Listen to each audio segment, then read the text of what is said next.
Nerd alert! Nerd alert! Nerd alert! What do you got, Sarah? Yeah. Let's cut through it. So we had October almost done. Looking into the month of November, some new releases coming out, and let's talk about it. So first off, I have Call of Duty Black Ops 7 is getting its release on the 15th. That's going to be for PC. That's also going to be for, get that tossed up there. That's going to be PC. That's going to be Xbox and PlayStation. No GameCube. My gosh. No Switch release for that. There was a recent Battlefield to come out, so that might damper the sales for this Call of Duty title. But canonically, I guess it's supposed to be a continuation of Black Ops 2. And so we're looking forward to that the 14th of next month. Any of you guys do first person shooters that much? No, actually been sampling some Battlefield lately. I'm not a first person shooter guy. Well, I like arena based first person shooters. I'm an Overwatch guy. I love, Rivals. Rivals is good for that. Marvel Rivals, that type of thing. But the Battlefield game, I've been actually playing that a little bit here and there because my friend Jared is avid. He's a Call of Duty guy. He's been doing it for a long time. He's very good. He used to be a ranked player, all kinds of stuff. So he wanted to play something new and different in that genre. So I've been playing with him a bit. It's a good game. It's just not my style of game. So I'm not as like, hell yeah, as millions and millions of other people are, because the game is wildly popular. Oh yeah, for sure. Yeah, I played a little bit of the Battlefield games. The one that just came out, I played the demo. Pretty sweet. Definitely some competition for Call of Duty Black Ops 7. But when I played console, I got really good at first person shooters, but I don't think I ever got there with a keyboard and mouse, and I can hardly use a controller. I suck with controller now that I've been keyboard and mouse so long. Everybody sucks with a controller. Otherwise. I guess that's fair too. But yeah, no, I'm trying to look up, and I'm just going. I feel like like an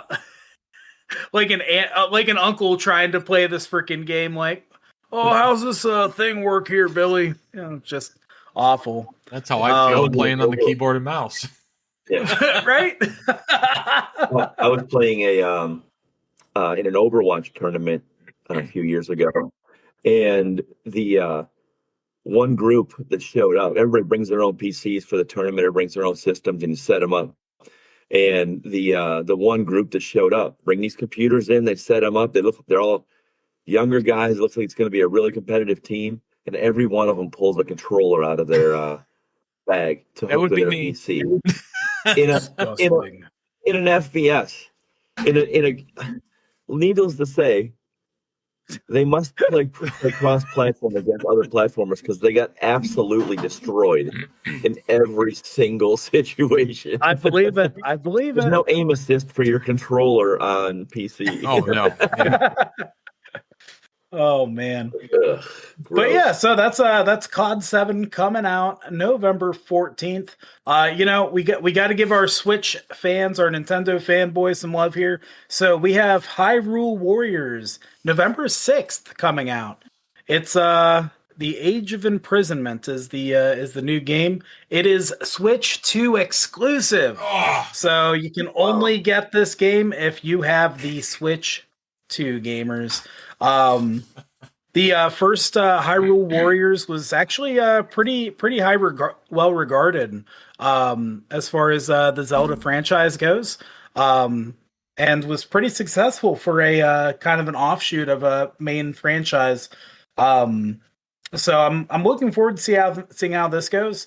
This isn't your normal like Zelda game. You're playing a hack and slash where you're fighting against hundreds of enemies at a time. Like, there's tons of things, and you're just crushing through stuff, which is a little bit similar to Megabonk, one of the games we'll talk about a little bit later here. But John, I know you've done a little bit with Zelda in the past. Did you play any of the Hyrule Warrior games previously? I'm big Zelda centralized character, but it's just not for any reason have I not played it. It's just I have a billion games, and that's one that I haven't gotten to. I love the Zelda games. I'm a huge Nintendo fan when it comes to Zelda and all of that stuff. Sorry, I have a little dog that will not leave me alone. But so I'm really looking forward to that game. It's whenever I'm able to play it. But yeah. Yeah, I'm gonna have to get a Switch 2 first. It'll be a while before I'm touching that game. It does look like a lot of fun, though. I'm but unfortunate. It is just what it is. Yeah. Wayne, are you planning on getting a Switch 2 anytime soon? I was waiting more for some game because when it first came out, I was like all gun ho about getting one. But the only game that would be worth me playing is Super Mario Kart. I'm like, I need some more game. That came with Donkey Kong. Like, that looks good, but that's a lot of money for 2 games. Yeah, it's wildly expensive. Yeah, so it's like, I need more games to come out. And like you were just talking about, that one is like, it's coming out real soon. That's another one to kind of, but I do eventually. I mean, I got my Switch 1 when it came out, but it seemed like it had a whole bunch of games, especially Mario when it first came out. Yeah. And then the Switch is I have the OLED, and I don't feel that I haven't felt the need to upgrade anything. It's a great system. So this, I bought this brand new, and yeah, it's not the OLED. Fair. It's the old school. I actually have the coincidence, but I actually have the mine is the Zelda. Nice. Special edition Zelda OLED, so it has the all the different Zelda things on it. Oh, that's cool. Yeah, it's got Zelda Joy-Cons and all kinds of neat stuff. Nice. Yeah, all right. Cool little device. Yeah. Next game we have up is Pax Romana. It is a Ubisoft original. Now, I know Ubisoft has gotten some flack in the past. We're going to talk about this game though, and ignore all their all the criticisms you can have of them. Let's talk about this game. So it is a new world building city simulator game coming out November 13th. PlayStation 5, Xbox, and Steam. So it's a lot of players are really looking forward to this game. Fans of some of the more tactical games. I wish I got a little bit more time to look into this game and everything that's it's about. But it's set during the Roman Empire. You govern one of 2 provinces, and it's fights between Romans and the Celts. And so your goal is to try and basically bring your province to victory and make sure that you grow and flourish. And so, I'm looking forward to seeing what this game's all about, what's going on about it with it, and what all the hype is about. Wow, so you build an economy and everything in there. Yep. I'd definitely like to see the gameplay of that. Yeah, I would too. Next, we have an entry that Wayne might be excited for. We have Sonic Rumble. We have we're talking about video games coming out. I have to bring Sega up. They're the OG. They got to be represented, right? Sega is where I got my start. Yep. So Sonic Rumble is coming out on November 5th. This is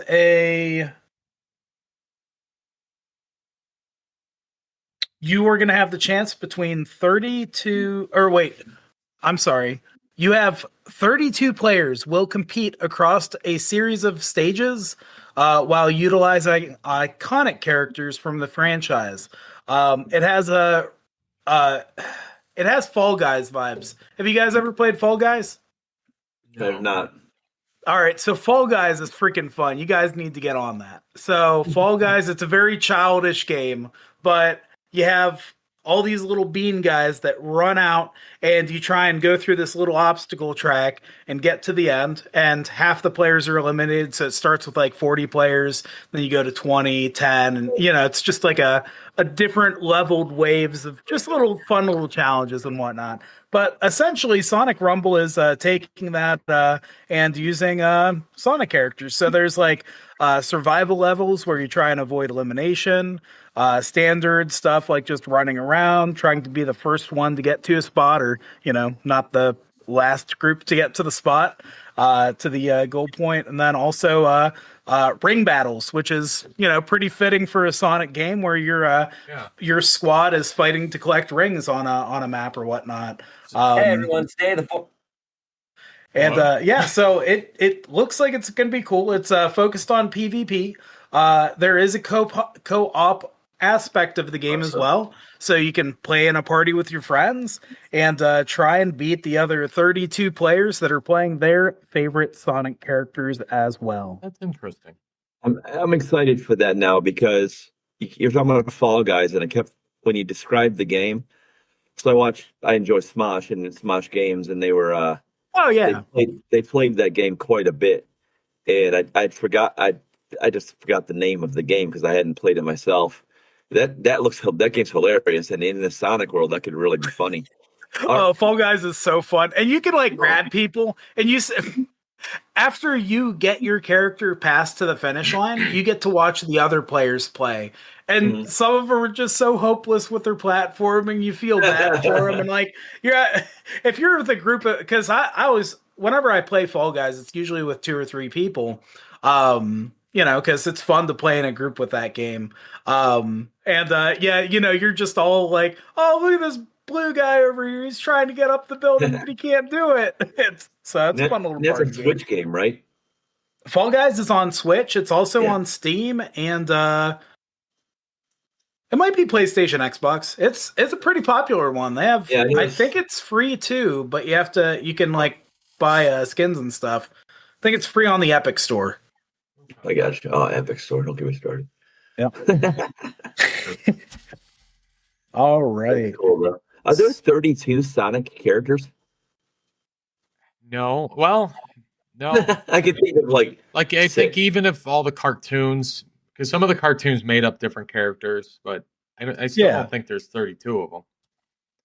And I wonder if you can use Tails' as flying ability, Sonic's speed, and then Knuckles is Knuckles. I don't know. They're probably going to have like blue Sonic, red Sonic, green Sonic, white Sonic. Yeah. So some sources cite that there are over 100 just for the playable characters in games like Sonic Dash. Wow. So apparently they have hundreds of playable characters in a game already canon. So I guess there we go. Well, then you maybe would think they're about involving other Sega or the Robotnik characters, like the evil characters. There's a whole bunch of them. Yeah, it's possible too that they might be involving other Sega, even though it's Sonic's. It's like Mario Kart, the other characters in there. Oh yeah. So maybe they do other Sega franchise stuff. That'd be cool. And I mean, like, Fall Guys makes a lot of money from DLC for people buying skins, right? So it'd be foolish for them to not have anything like that, right? Yeah, not to jump on that bandwagon. Yep. And as far as like abilities and stuff in Fall Guys, you don't get like special abilities with your little character, but I could see them trying that with this game. Like maybe give Tails like a little hover or something. I could see him trying to do that, but we'll just have to see what the final product looks like when it's released. Yeah, I don't think you could really give Sonic his speed or Knuckles. That would be giving certain characters unfair ability. Now, if Tails is the same speed as everyone else, I could see them giving him Tails to fly, but more or less hover. Yeah. But, yep. Yeah. Yeah, we'll have to see. And then finally, we have actually this game had come out September 18th, but you may have missed the game known as Megabonk. Now, Megabonk, Megabonk, yes, it is a roguelike bullet held game where you run around and your character just shoots missiles in basically random directions. You have random pickups that you can grab, and you're running around this 3D map, jumping around as either you could be a monkey with sunglasses. You got so many of these characters, okay? And so Megabonk, you're running around and you get these upgrades and you get these items, and it's just a bullet hell game, which essentially you run around, try and find the boss, and kill him with your random upgrades that you've grabbed throughout the game. But yeah, there's you can unlock different combos and unique builds to fend off all these hordes of creatures that are coming after you. So there's Megabonk. It looks like a real fun game. Now, the gold standard, and when I looked this up, because I wanted to see between Megabonk and Vampire Survivors, which game is the better game of its genre. So what Megabonk has in its arsenal is that it's 3D, and so there's platforming and jumping to do in it, okay? But Vampire Survivors has so much content, and it has content from other franchises, and the cost for the game, along with the DLC for Vampire Survivors, it's just so economical, but it does have a 2D aspect to it, right? It looks like a side scroller, but you just move your character up, down, around, and all that. Overall, for the bullet hell game genre, most people give it to Vampire Survivors, but as Megabonk continues to put content out, I think they will eventually be able to edge Vampire Survivors out on the gold standard for this bullet hell genre. Yeah. Neither one of them's going to win a graphic contest, but no. Let's look at some exciting new games, though. For all three of us have some interesting things on the horizon there. So, Creeper Duck. Creeper Duck. Creeper Duck. Well, you're mentioning games that are coming out. One I'm really excited for, but it's $70, so I might wait a little bit. Outer Worlds 2 came out today, and I don't know if you've played Outer Worlds 1, but it was a blast. Yeah, it's kind of a space Fallout type game. So the Fallout games, but you put it in space, or you got a ship, you go to different planets. It's very similar to the gameplay. You can have a suit, you can have weapons, you talk to people, you have missions, stuff like that. But I'm really excited for that game. And then another one that's still fairly expensive that came out last month is Silent Hill F. I kind of want to get that, but I've got other games I'm playing, so I'm like, I'll wait a little bit. I'm excited for the Outer Worlds too because the first one was really good. I was kind of surprised to hear you say you liked the first one because it gets panned a lot. That game gets a lot of grief from people. Yeah, I really enjoyed it. Yeah, there's a lot of people that give that a lot of shit. I don't know why, but they did. And I own the game, but I have not played it much more than the intro. Okay. But because everybody, I think it's because most of the people I talk to are like, about the game. So you saying you like it, knowing what you like, I think that I'm likely to give it another shot. But Outer Worlds 2, I'm sure took the criticism from the first one and made it even better. So that makes me very excited for it because I love the Fallout mechanics. And Obsidian, I like Obsidian games. They do a very good job. I am going to wait a little bit. This probably won't go down for a while. Yeah, because you can get the premium edition for $100. Jesus, man! Like, let's wait a little bit. I know, very expensive. Yeah, the Outer Worlds. I think the song's "The Fine Print" or something like that. I've heard the game's like one of the main songs in the game. And I've never played the game before. It's just one of those songs that permeates out. It's kind of like what is it, Portal? The ending song on Portal. That some of those games just have like a song that becomes kind of viral, right? So yeah. So I'm gonna have to get into those games because if you like them, Wayne, I think I can get into them. Yeah, I would at least give Outer Worlds the first one a try. Yeah. That one's well, they featured the Outer Worlds on that Amazon Prime's solo level. There is one of the worlds was based on the Outer Worlds, I think, right? Yeah, that is correct. Yep. Right now it's 75% off on Steam. It's $7.49. Or you can get the Spacer's Choice Edition for $15. All right. First one. That's not bad. No. Well, I know I'm going to read the fine print before I buy that game.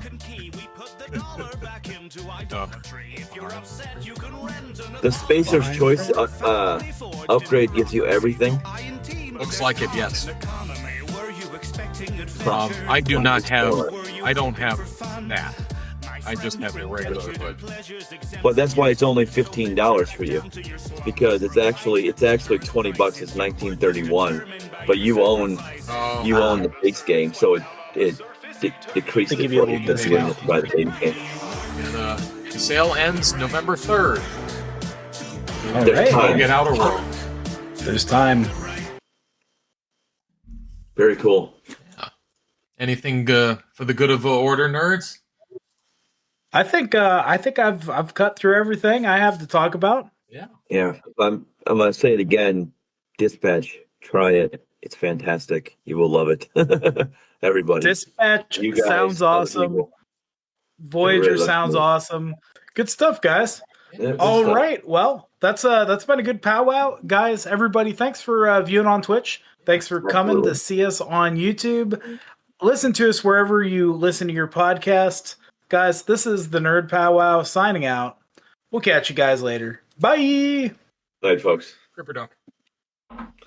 Nerd alert! Nerd alert! Nerd alert! Nerd alert! Nerd alert!